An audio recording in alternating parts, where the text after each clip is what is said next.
Hey Frank, I think what you're talking about is the bullish outside bars. I'm not sure you said shiatsu bar, but I think it might be the same thing, a bullish outside bar.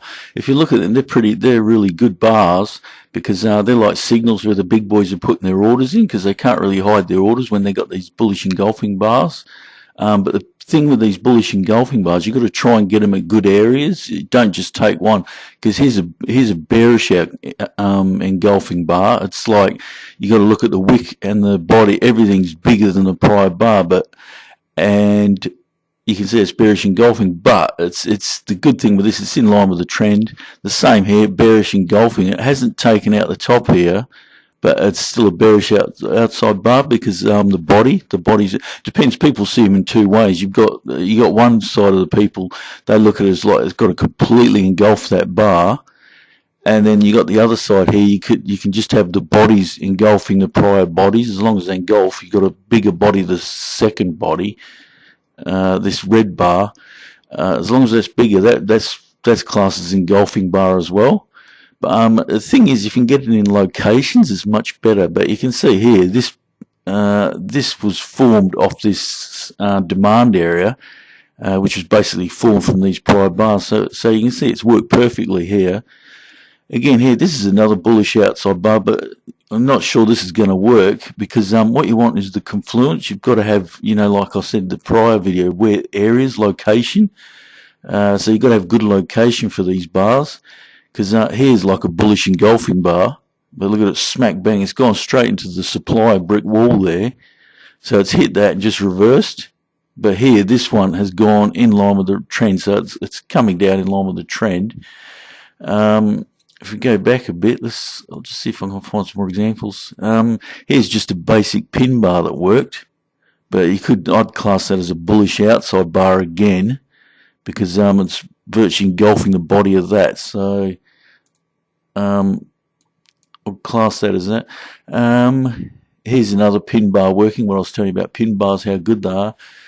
There's a pin bar, but this one here, this pin bar only worked, I think, because prior to that, this was a strong supply area, and that was like what I said before, the first touch. So when it come back the first time, they're usually the most potent for reversals in price. Keep going through a chart, try and bring up some. There's another pin bar, but this one here, this is like what I said, evening or shooting star they call them, where you got one bar here, which is bearish, then you got a pin bar type bar, and then you got a bullish bar reversing it all again. They're really good signals for reversing the market.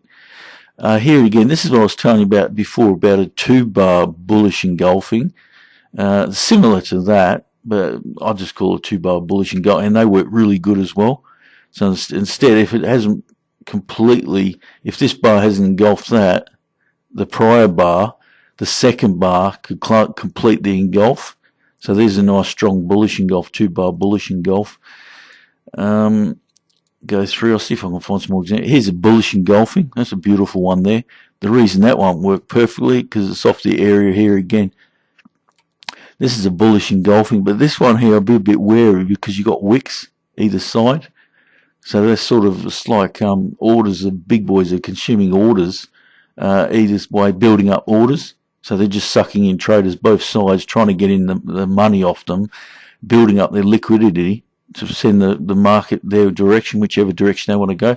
And here you can see they built up the orders, and then they showed their hand here, because they showed a clear bullish engulfing. I know there's a wick on there, but there wasn't much of a wick going down. So that's all consumed. It's a strong bullish bar again. So see, you can see, boom, a violent move there again. There's the same sort of thing. You know what I said about the 2-3 bars, bullish engulfing. Again here, this is almost the same. I'm trying to give you good, clear examples. I won't just... let's try another chart. What have we got here? Yeah, here's another one here. Here's a euro dollar. There's a 2-bar bullish engulfing. Same thing here. What's going on here? Here, there's a beautiful bearish engulfing. See that? It's the only reason that works so well. It's off an area, that strong supply area up top. So they're just bullish engulfing. Same thing here, bullish engulfing. This bar prior, that was all crazy because it's the same thing again as the prior bar I showed. It's just all crazy because you don't know which way the market's going on that one. So they're just building up orders, just sucking in traders both sides, just building up liquidity to push the price the direction they want. And here you can see, bam, they just whacked it for a long.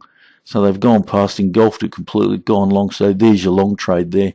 So go long. And as I said about compression, you can see it's chewing up, chewing up all the demand area as it goes up.